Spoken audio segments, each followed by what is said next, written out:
Komisioni Qendror i Zgjedhjeve në Kosovë ka nisur pakut me flet votime për votuesit të regjistruar jashtë Kosovës për votim me postë në zgjedhjet e parakohshme për Kuvendin e Kosovës.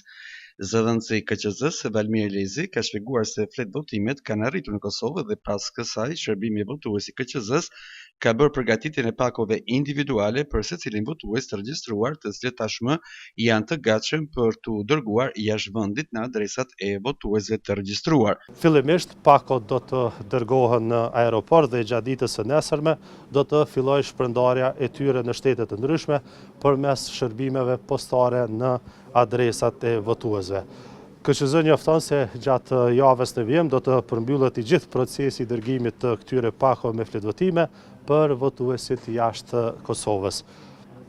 Në çdo dërgesë postare është vendosur nga një numër i veçantë zhurmimi dhe është dërguar votuesve të regjistruar, të cilët mund të shohin vazhdimisht vendodhjen e pakos së tyre me fletvotim. Sipas KQZ-s, votimi përmes postës do të përfundojë me 27 dhjetor.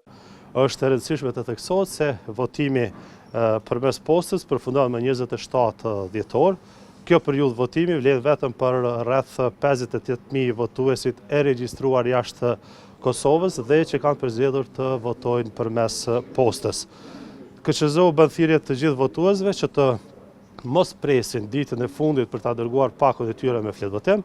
Pakot duhet të dorëzohen në adresën e njërës nga kutitë postare të KQZ-s në shtetin ku jetojnë votuesit apo në kutitë postare më të afërta. Votuesit inkurajohen që këtë ta bëjnë sa më shpejt që është e mundur, në mënyrë që pakoja të arrijë me kohë në kutinë postare nga ku do të tërhiqet dhe do të dërgohet në Kosovë për procesin e numërimit. Dërgesat postare me fletë votime do të dërgohen për rreth 58.000 votuesit e regjistruar dhe që kanë përzgjedhur të votojnë përmes postës. Pjesa tjetër e votuesve të regjistruar për votim në përfaqësi diplomatike, 19.257 duhet të presin datën 27 dhjetor për të votuar në mision diplomatik ku janë regjistruar.